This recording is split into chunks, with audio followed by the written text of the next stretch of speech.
Simama na watoto wako Baba, utuhudumie kama upendavyo. Mungu wa uzima, tutembelee, tusaidie. Tunaomba upako maalum kwa ajili ya kuwaombea watu wako, kuwafungua waliofungwa, kuwarejesha waliotekwa, kuwarejesha wale ambao wanakaa kwenye magereza ya shetani, na wale ambao wanahitaji mahitaji utawajalia mahitaji yao kupitia neno hili katika jina la Yesu. Amen. Kichwa cha ujumbe mchana wa leo, upako unaovunja nira. Kichwa cha ujumbe, upako unaovunja nira. Lazima uelewe upako unaovunja nira ni upako wa aina gani. Ndio sababu nikasoma andiko hili ya kwamba Yesu wakati akianzisha huduma yake anasema, Roho wa Bwana Mungu yu juu yangu, kwa maana amenitia mafuta kuwahubiria maskini habari njema, amenituma kuwatangazia wafungwa kufunguliwa kwao, na vipofu kupata kuona, kuwaacha huru waliosetwa. Huu ni ujumbe wa ajabu sana. Yesu anautumia ujumbe huu katika uzinduzi wa huduma yake ya mara ya kwanza.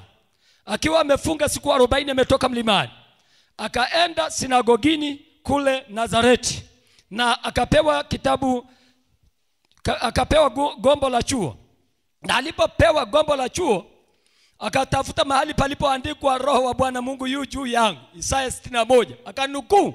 Hii ni nukuu kutoka Isaya 61, ikarejewa kwenye Luka sura hii ya 4 mstari wa 18, kwamba hii ndio kazi ambayo Yesu amejia. Sasa tunaposema upako unaovunja nira, ni upako ambao Yesu mwenyewe aliutumia kuanzisha huduma yake. Upako wenye nguvu unaovunja nira.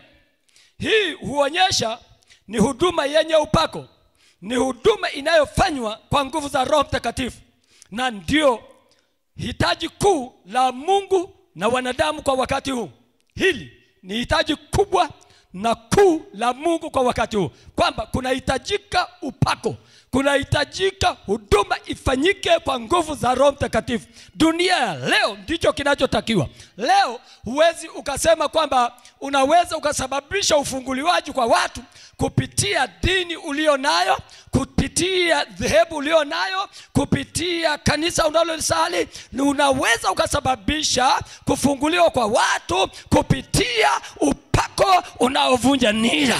Na upako unaovunja nira ni upako unaotokana na Roho Mtakatifu. Ili nira ivunjike, lazima mtu amepakwa mafuta ya Roho Mtakatifu. Ili nira ivunjike, lazima kanisa limepakwa nguvu za Roho Mtakatifu. Huko ni kusema watu wanajazwa Roho Mtakatifu, vipawa vinakuwa ndani ya kanisa, mamlaka inakuwa ndani ya kanisa, majini yakiingia ndani ya kanisa lazima yahame kwa jina la Yesu. Sio kwa jina la mafuta ya upako, sio kwa jina la keki ya upako, sio kwa jina la fagio ya upako, kwa jina la Yesu mwana wa Mungu aliye hai. Ndivyo inavyotokea. Na huduma hii inahitajika kwa dunia ya sasa. Shetani naye amekuwa mstaarabu fulani, amekuwa mswahili fulani. Shetani miaka ya zamani ni mtu mwenye miiko mikubwa. Lazima usimame na miiko yake, sio sasa hivi. Shetani nayo siku hizi amekuwa mswahili. Zamani mganga wa kiukweli wa Kiiraq huwezi kupita nyuma yake. Anapokaa anakaa pale ukutani ili usipite nyuma yake. Zamani unapoenda kwa mganga ukaleta kitu, kuna metimani nyingi, miiko mingi inafanyika ili ile kitu ifanye kazi. Leo hiyo ipo. Shetani amekuwa mswahili. Watu wanakaa na wachawi nao wamekuwa waswahili. Waganga wamekuwa waswahili. Na shetani akagundua hao majamaa hawanifikishi mahali, akahamia kanisani, akaanzisha makanisa ya kiganga yanayotumia hilisi. Ndio hizo akina sabuni ya upako, ndio hizo akina mafuta ya upako, ndio hizo za akina maji ya upako. Unakunywa maji, unakunywa upako unaotoka kuzimu. Unakunywa maji au mafuta ina upako wa kutoka kuzimu. Tunamhitaji Mungu wa mbinguni anayewapaka watumishi wake mafuta, anaipaka kanisa mafuta ili mambo yatokee kwa jina la Yesu. Kuwaombea watu wametoka kwa Franki hapa wakaponywa hapa. Wengi Alafu baadhi yenu mko hapa, mafuta mlichukua, maji mlikunywa, zina kama ni sabuni ya upako mliogea, shida ilidumu, mapepo yalidumu. Mumekuja PRC kwa jina la Yesu, mapepo yote yamehama. Watu wakarelax. Kwa nini? Kwa sababu upako unahitajika ili kufanya kazi ya ufunguliwaji. Bwana asifiwe. Upako wa Roho Mtakatifu. Lazima watu wapakwe roho, wapakwe nguvu. Na kanisa ambalo watu wake wamepakwa mafuta, hakuna superstar. Washirika wanafukuza mapepo, wazee wa kanisa wanafukuza mapepo, vijana wanafukuza mapepo, mchungaji anafukuza mapepo. Sio hiyo ya manabii wa uongo, anabeba hilizi yake hapa, alafu yeye peke yake ndiye anacheza na mapepo hapa, anacheza na mapepo hapa, wengine wote watazamani mabengers. Huku sio hivyo. Huku wote ni makamanda, ni maaskari. Likilipuka pepo, upako huko kwa mshirika. Likilipuka pepo, kwa mzee wa kanisa kuna upako. Likilipuka jini, wote majini yanashambuliwa na sambaa kama mchezo. Kunahitajika upako ili kufanya huduma yenye nguvu. Bwana asifiwe. Kwa nini tunahitaji upako wa kuvunja nira? Kwa nini tunahitaji upako wa kuvunja nira? Moja, Mungu anamhitaji mtu mwenye upako ili kuvunja nira. Pili, mwanadamu anamhitaji mwenye upako ili kuvunja nira. Hakuna mahali pengine mtu angeweza kwenda nira ikaondoka kwenye shingo lake. Watu wamebeba mizigo mizito kwenye mabega yao, wanalia usiku na mchana, na katika kulia huko mpaka unashangaa mtu habebi mzigo lakini ameinama namna hii. Ana mizigo ya rohoni ambayo imedhibiti mabega yake. Unashangaa mtu hauoni kitu chochote, uso wake umekunjamana. Na wengine kwa sababu ya mateso na shida. Unajua wakati mwingine kama unakunja makunyazi ya usoni yanapiga kwenda hivi si ndio? Wengine kwa sababu ya taabu na shida na mizigo imekalia, utaona matuta yanakuja mbele hivi. Kwa nini? Shetani ni mbaya. Anabadilisha muonekano wa mtu, anabadilisha maisha ya mtu. Mtu anabadilika, sio yule wanayefahamu jamii yake, sio yule aliyezaliwa na mama yake, sio yule anayefahamika na ndugu zake, anakuwa mtu mwingine. Binti Abraham alizaliwa siku moja. Tunamkumbuka binti Abraham kwenye Biblia.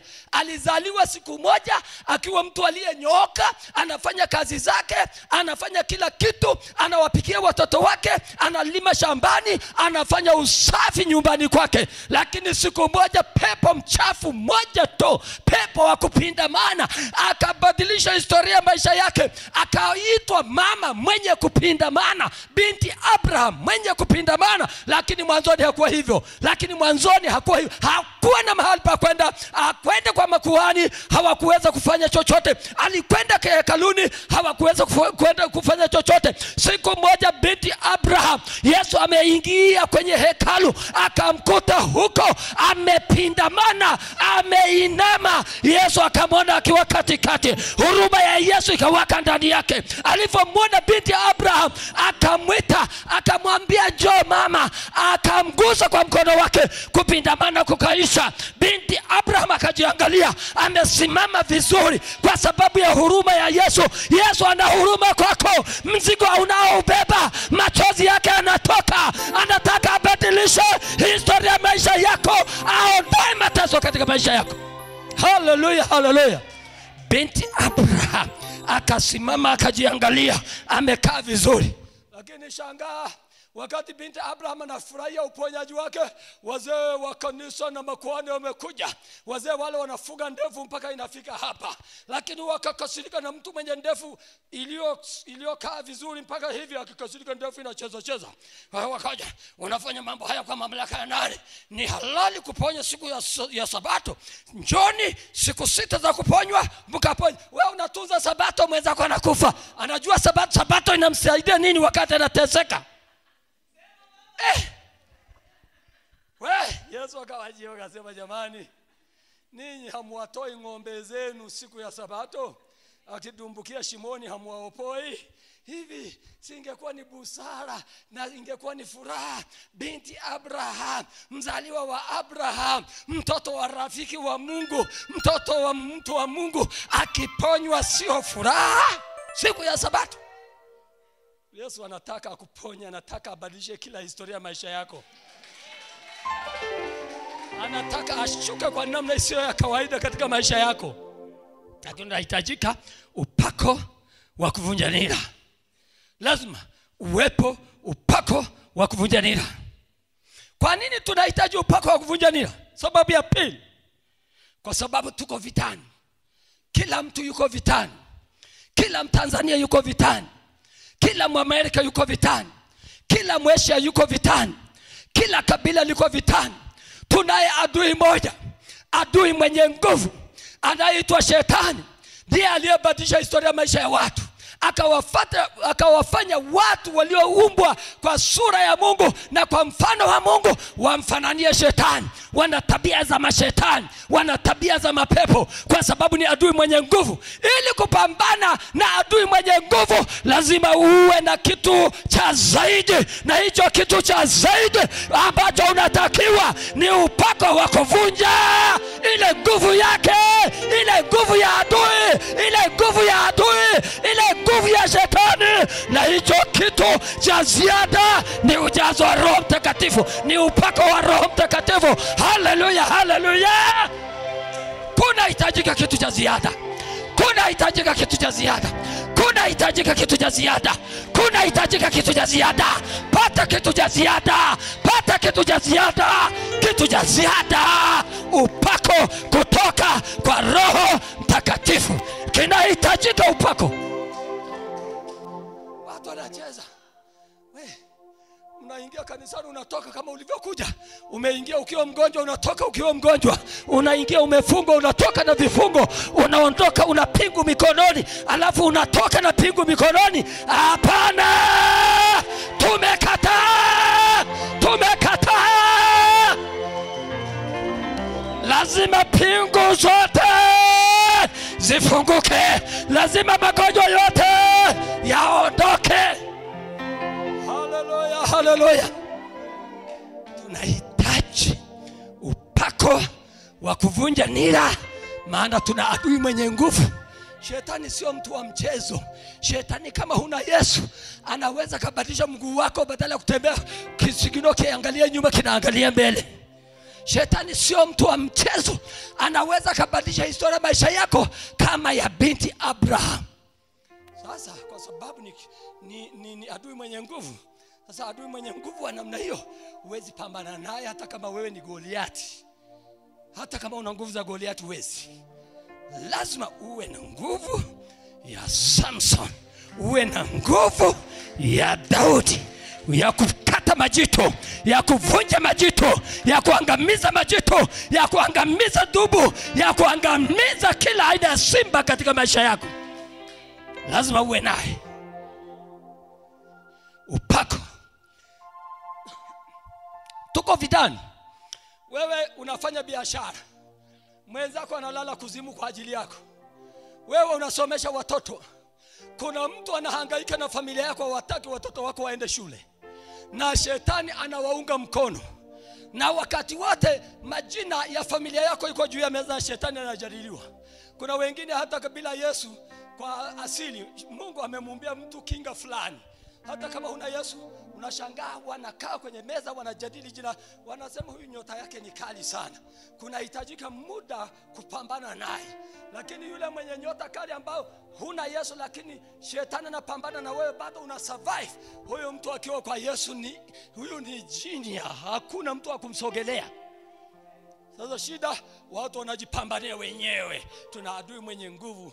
Ujue hivi, unataka ufanikiwe, unataka ubarikiwe, unataka watoto wako waende mbali, unataka family limitation isiingie kwenye familia yako, unatakiwa uwe na upako wa kuvunja nira, wa kuvunja kazi za Shetani, wa kukata vifungo. Kila kifungo katika maisha yako, katika maisha ya familia yako, ninaivunja kwa jina la Yesu.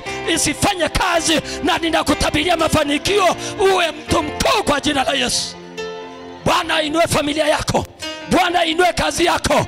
Bwana akufanye kuwa mtu ambaye dunia inastaajabu kwa jina la Yesu. Akupake mafuta, akupe nguvu za kuvunja nira katika maisha yako.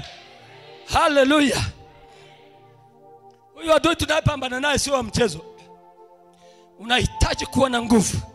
Lakini jambo la tatu, kwa nini tunahitaji upako wa kuvunja nira? Kwa sababu adui ana nguvu. Jambo la tatu hilo. Na nikasema tunahitaji upako wa kuvunja nira kwa sababu shetani ana majeshi, hayuko peke yake. Soma katika kitabu cha Waefeso sura 6:12. Efeso 6:12 uone. Shetani hayuko peke yake. Shetani sio mwanadamu, sio kiumbe ambacho kiko peke yake. Kina majeshi. Ona majeshi ya mashetani. Naweza wasoma katika Waefeso 6:12. Huo mstari mmoja tu. Sikiliza usikie huo mstari. Kwa maana kushindana kwetu si juu ya damu na nyama. Sikiliza, moja, juu ya ufalme. Pili, juu ya mamlaka. Tatu, juu ya wakuu wa giza. Tatu, juu ya mamlaka. Nne, juu ya mamlaka. Nne, juu ya majeshi ya pepo wabaya katika ulimwengu wa roho. Unaona hizo rank? Hizo rank ilivyokaa. Tunapambana na mtu mwenye jeshi. Tunapambana na mtu mwenye mamlaka. Tunapambana na mtu mwenye ufalme. Tunapambana na majeshi ya pepo wabaya katika ulimwengu wa roho. Sasa ni mchezo. Kunahitajika upako. Pokea upako kwa jina la Yesu. Bwana akupake mafuta kwa jina la Yesu. Unapambana na maadui aina hiyo. Shetani yupo. Yeye kazi yake ni kuremote. Nani aende? Mamlaka ipi aitumie? Ni rank gani aitumie? Ndio ana rekodi. Sasa unapambana na mtu wa aina hiyo, wewe unalala usingizi usiku kucha. Mchana kutwa unabugia makanda, unabugia wali, yani wengine wanachanganyaga, piga mahindi, piga maharage, piga hajui kufunga kwa sababu hajui hawa watu wapo. Hivi viumbe vipo. Wewe changanya chakula chako. Changanya mayai ya kuchemsha, changanya na sijui na nini, wengine paka na karanga huko na mabiskuti mchana kutwa. Hajui kwamba kuna vita, hajui kuna mapambano. Haya mapambano yote. Shetani ni adui mshenzi sana. Ni mvamizi mbaya. Haombi ruhusa. Alafu sio lazima umkosee ndio aje. Sasa mtu aina hiyo si adui mbaya. Maana kama huna uadui na mtu na hujamkosea, wewe utakuwa na tahadhari yoyote na jirani yako ambaye hujamkosea? Shetani haangalii hayo. Sio lazima umkosee, sio lazima ufanye hiki. Yeye yupo tu kazi, anataka akuharibie familia, akuharibie ndoa, akuharibie watoto, akuharibie biashara, akuharibie kilimo, ile banda la kuku tu ambalo umeliweka. Lile banda la kuku tu linamtia wivu, anataka awaue wale kuku. Shangaa ameibua kideri mahali fulani. Futa. Alafu anasimama pembeni na kuangalia nini alafu kama huna Yesu sasa utamfanyaje? Biblia inaeleza, Zaburi ya 23 mstari wa 5. Andaa meza mbele ya macho ya watesi wako. Kwa maana nyingine anaweza kaandaa pale kama ni biashara unafanya, hawana cha kufanya. Ndoa yako inaendelea vizuri, hawana cha maana uko pamoja na Bwana. Haleluya, haleluya. Kwa hiyo adui huyu ana jeshi. Kama ana jeshi kunahitajika upako. Na ndivyo itakavyotokea siku ya leo. Utaona upako ukitembea, watu wakifunguliwa, cheni zikianguka katika mikono ya watu, magonjwa yakihama, kila aina matatizo yakiondoka kwa jina la Yesu, mwana wa Mungu aliye hai. Piga makofi kwa Bwana Yesu. Jambo la 4, kwa nini tunahitaji upako wa kuvunja nira? Kwa sababu tuna adui mharibifu. Shetani ni mharibifu. Ndio sababu anaitwa ni mharibifu. Ni mharibifu. Tunaye mharibifu. Anaharibu familia, anaharibu usalama, anaharibu uchumi, anaharibu ndoa, anaharibu mifugo, anaharibu mimea, analeta ukame, analeta kiangazi, analeta magonjwa. Huyu sasa ni wa kutafutia upako katika uharibifu huu wote. Ili ndoa iwe salama, kuwe na upako. Ili shamba iwe salama, kuwe na upako. Ili biashara iende, kuwe na upako. Ili familia iende, kuwe na upako. Ufurahie ndoa yako, kuwe na upako. Piga makofi kwa Bwana Yesu. Tunahitaji upako wa kuvunja nira, kwa sababu jambo la 6 la 5, kwa sababu kazi ni kubwa. Yesu ametuitia kazi kubwa. Kazi ya kuhubiri injili ni kazi kubwa. Kunahitajika upako wa kufungua waliofungwa. Huko tunakoenda kuna watu wamefungwa.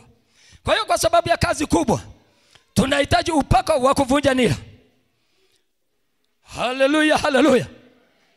Naona anachofanya Yesu. Upako unahitajika ili kuwafungua watu. Mapepo yameanza kutoka kabla ya kuombewa. Kunahitajika upako kwa sababu ya kazi kubwa. Wewe unaambiwa nenda kahubiri. Unamhubiri mtu akili imetiwa mapepo. Unamkumbuka huyu Esther aliyekuwa anaitwa nani? Halima. Sasa usiku anaitwa na watu wasio wajua. Halima njoo, toka nje, mara wampeleke huko, wampeleke kule.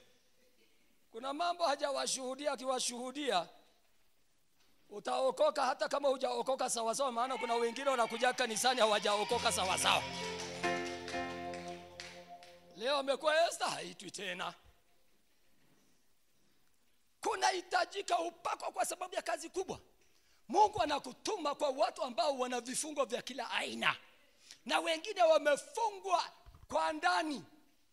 Unajua ukifungwa kwa nje, angalau hata mwenye ufunguo huo au master anaweza kufungua. Ukifungwa kwa ndani, hata master itapenya kwa watu. Wengine wafungwa kwa ndani kabisa, tanchi ndani. Kuna hata tundu la sindano la ufunguo huku nje. Moyo umefungwa kwa ndani. Giza. Ukimwambia Yesu, anakuambia Yesu ni nani? Ukimwambia Yesu ni Mungu, anakuambia amezaliwa na mwanamke anaendaga chooni. Yesu sasa Mungu gani anaenda chooni? Fungwa kwa ndani. Kuna hata tundu la ufunguo kwa nje. Watu aina hiyo kunahitaji nguvu, upako wa kuvunja hivyo vifungo vya ndani kwa jina la Yesu. Vikiondoka, wanatoka huko wanasema mbona tumechelewa, kama anavyosema Esther. Mpaka nimekuwa mzee jamani, niko huko tena, amesoma Qur'ani, akimimina, anajua kila kitu, lakini leo anasema amechelewa. Vifungo vingine vinahitaji ufunguo maalum, maana watu wamefungwa kwa ndani. Upako maalum. Kazi ni kubwa, hivyo tunahitaji upako wa kufanya hiyo kazi. Haya. Maana ya upako unaovunja nira. Sasa ni dodafue kidogo, twende tukaombe. 1. Ni huduma yenye udhihirisho wa Roho Mtakatifu. Lazima kuna vitu fulani vionekane ambavyo wanadamu hawana. Mwanadamu wa kawaida hawezi. Supernatural power inatokea katika usemi, inatokea katika matendo. Watu wanaona hii ni Mungu, hakuna mwingine awezaye kufanya. Ni upako wa Roho Mtakatifu ambao unafanya kazi. Nini ninachozungumza? Nikasema nini upako wa kuvunja nira? Maana ya upako wa kuvunja nira kwamba ni huduma yenye nguvu, yenye madhihirisho ya Roho Mtakatifu. Kile ambacho Mungu anafanya mpaka wanadamu waseme huyo ni Mungu. 2, ni uponyaji usio wa kawaida katika jina la Yesu. Huo ni upako maalum. Uponyaji katika jina la Yesu bila nguvu nyingine. Watu wanatumia mafuta, wanatumia sabuni, wanatumia hiki, wanatumia kile, baki na jina la Yesu. Ndani ya jina la Yesu kuna nguvu isiyo kawaida. Sabuni wala sio jina la Yesu. Mkate ule sio jina la Yesu. Jina la Yesu inajitosheleza, haihitaji msaada wa vifaa vya upako. Jina la Yesu, hata ukiwa hapa ukilitamka mambo yanafanyika Marekani. Ni mara ngapi tukiwa redioni na timu Tunawaombea watu wanatapika kule nyumbani bila kuweka maji, bila kuwapa maji. Ni mara ngapi tukiwa redioni watu wanaanguka na mapepo kule nyumbani. Wale watu ambao wako pamoja nao wanatupigia simu, kuna mtu ameanguka na mapepo jamani. Wakati mnaomba akaanguka na mapepo, tunamwambia kandamiza simu kwenye sikio lake. Ukikandamiza, sisi tunaomba tukiwa kule, watu wote wanasikia redio, wanasikiliza jinsi ambavyo pepo linapiga kelele, wanasikiliza mpaka pepo linatoka wapi, linaeleza linaenda wapi, wanasikiliza mpaka mtu anafunguliwa, anashuhudia. Pigie Bwana Yesu kwa makofi. Maji ya upako yatakuwa na nguvu ya aina hiyo, sabuni ya upako itakuwa na nguvu ya aina hiyo.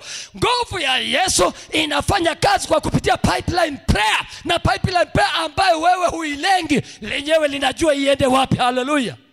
Haya ndio mambo ya Yesu anayoyafanya. Kwa hiyo maana ya huduma yenye nguvu au upako wenye nguvu ya pili ni uponyaji wa kweli kupitia jina la Yesu kwa nguvu za Roho Mtakatifu. Maana ya tatu ni upako uliobeba karama na vipawa za Roho Mtakatifu. Hii ni maana ya tatu. Ni upako uliobeba karama na upako wa Roho Mtakatifu. Wagonjwa wanaponywa kwa kupitia hiyo karama, wanaponywa kupitia hivyo vipawa. Walemavu wanafunguliwa kupitia hivyo karama. Vidonda vya tumbo vinaondoka kupitia hiyo karama. Miujiza inafanyika kupitia hiyo karama. Yesu mwanzilishi wa imani hii alianzisha ufalme wa Mungu duniani kwa kupitia upako huu ambao tunasema. Sasa ni wakati wa kwenda kuomba, ni wakati wa urejesho.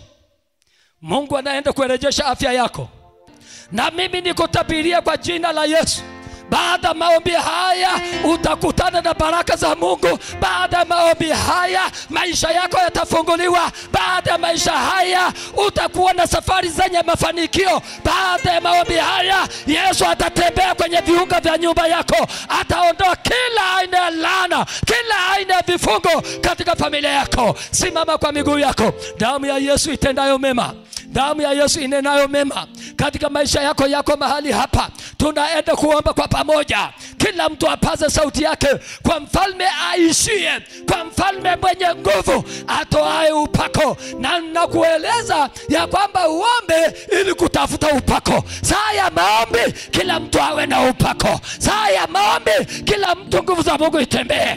Inua mikono yako juu. Yuko hapa Yesu mahali hapa. Tunaenda kujikabidhi mbele za Yesu. Tunaenda kumwambia Yesu karibu katikati yetu. Tunaenda kumwambia Yesu shuka na uweza wako. Tunaenda kumwambia Yesu shuka na nguvu zako. Ukiwa umeinua mikono yako mbele za Mungu, elekeza moyo wako kwa Yesu. Funga fahamu zako katika mambo ya nje. Fahamu yako isitembee mara kwenye biashara yako, mara kwa watoto wako nyumbani. Funga fahamu zako, milango zote za ufahamu zimwelekee Yesu peke yake. Utaona kitu kitakachoshuka, utaona nguvu itakayoshuka. Utaguswa na nguvu sio ya kawaida, utaguswa na roho sio ya kawaida, utaguswa na mamlaka sio ya kawaida. Umefika saa imefika, ile saa uliyoingojea, ile saa ya kufunguliwa, ile saa ya uponyaji, ile saa ya biashara yako kukua, ile saa ya watoto wako kufunguliwa, ile saa imefika. Saa uliyoisubiria siku nyingi.